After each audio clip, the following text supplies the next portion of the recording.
Pozdravujem. V tomto krátkom videu by som vám chcel predstaviť tieto obrúčky určené na servítky. Servítky, ktoré používame pri slávnostnom stolovaní.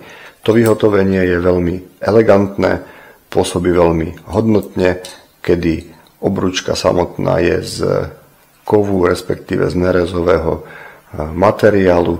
Doplnená je o takýto kameň, ktorý veľmi hodnotne pôsobí pri osvetlení, pri svetlej miestnosti, keď sa od neho odrážajú rôzne farebné lúče.